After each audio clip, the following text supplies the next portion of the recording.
Barriers to Social Skills, Part 1. Barriers are anything which can impede progress. When discussing social skills barriers, there are a range of obvious and not so obvious factors which need to be addressed in order for your social skills training to be successful. In this presentation, we will address passivity, impulsivity, self-esteem, and previously reinforced behaviour.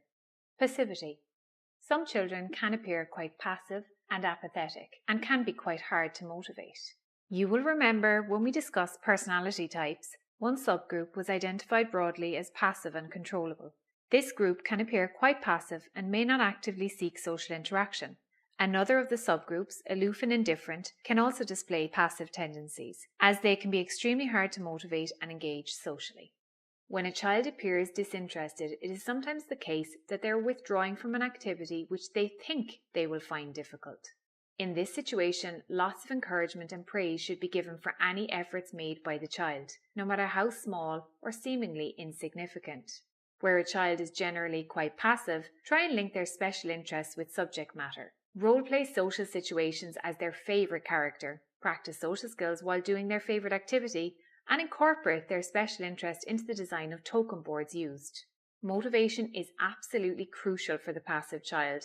You need to be sure that the child is working for what the child wants rather than what you think they want. Giving the child a selection of items or activities they can work for, or simply just asking them what they would like, will ensure that the child is motivated and ready to learn.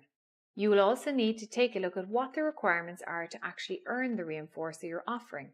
If it could potentially take weeks or even days to earn the reinforcer, the child can quickly lose interest. And so it's vitally important that you know your learner and understand how often they will need to be reinforced in order to keep them motivated and learning. Impulsivity. 28% of a sample of children with autism between the ages of 10 and 14 had a comorbid diagnosis of ADHD. Siminoff Nall, 2008. Impulsivity of speech or actions can be present in children with ASD whether they have an additional ADHD diagnosis or not. Impulsive speech can involve the child saying exactly what they're thinking at that point in time without filtering the content or paying attention to the context.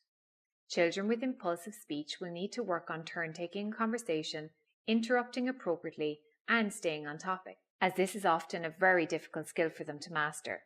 They would also benefit from a visual sign for when it's okay to talk and when they need to be quiet. Children with impulsive behaviour can often appear to have ants in their pants. Impulsive behaviour can include an inability to sit still, engaging in self-stimulatory movements at a high rate, the child grabbing items they want, and flitting between different activities. As with impulsive speech, the child often does not have an awareness of their behaviour. Instead of focusing on the impulsive behaviour itself, try and focus on the alternative. Visual prompts for quiet hands, quiet feet, or sit still, etc. could be used to help prompt the child to realise when they're engaging in these behaviours. With all impulsive behaviours, the child cannot be expected to reduce the behaviour until they're aware of when it is occurring.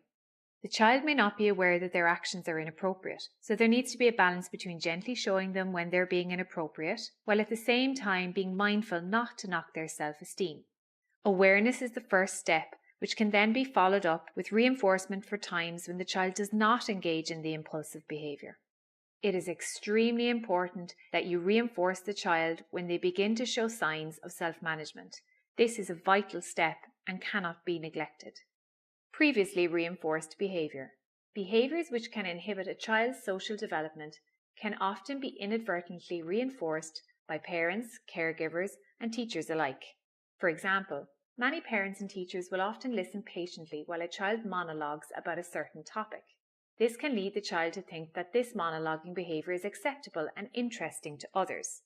Often, peers in the primary school setting will often learn to accept this behaviour from the individual. But when the child moves to secondary school, they can often find themselves rejected by peers who are unwilling to listen at length. In an effort to tackle monologuing, I often use hogging cards with students to show them when they're engaging the behaviour without verbally correcting the behaviour itself. A hogging card is simply a card with a pig on the front of it.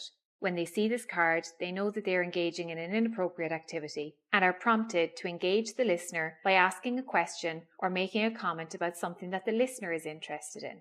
Behaviours such as whinging and crying can also be inadvertently reinforced by allowing a child to avoid an activity that they don't enjoy. While there will be occasions when a child is genuinely unhappy, keep in mind this may be something that they are engaging in to avoid something they find boring or difficult. If the item is boring, then we need to look at how we reinforce the child for engaging in the activity, and we need to choose a more powerful reinforcer in order to help them to engage fully in the activity. If the child is finding the activity too difficult, we need to look at the level we are pitching the activity at and simplify it to match their needs. Subconscious behaviour. Subconscious behaviour and impulsive behaviour are very closely related in that the child often does not have an awareness of what they are doing. We all have subconscious behaviours like biting our lip, shaking our foot and twirling our hair, etc. Subconscious behaviours can become a barrier for children when they interfere with their learning and interactions with others.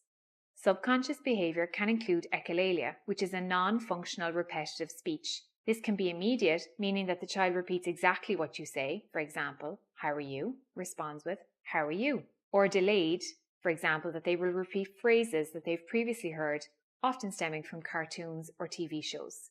Other examples of subconscious behaviour include repetitive hand movements, visual fixation on objects, or making sounds. These can also all be described as self-stimulatory behaviours and often stem from a sensory need. As with impulsive behaviour, building an awareness of when the behaviour is occurring is the first step to reduce the behaviour. Typically, trying to cut the behaviour out completely is unfeasible and will lead to frustration for everyone involved and the possible emergence of other behaviours to replace the function of the original behaviour. For example, I used to bite my nails until I got acrylic nails. Now I bite the inside of my cheek. The function of the behaviour still needs to be catered to, and therefore my body found another way of exhibiting the behaviour.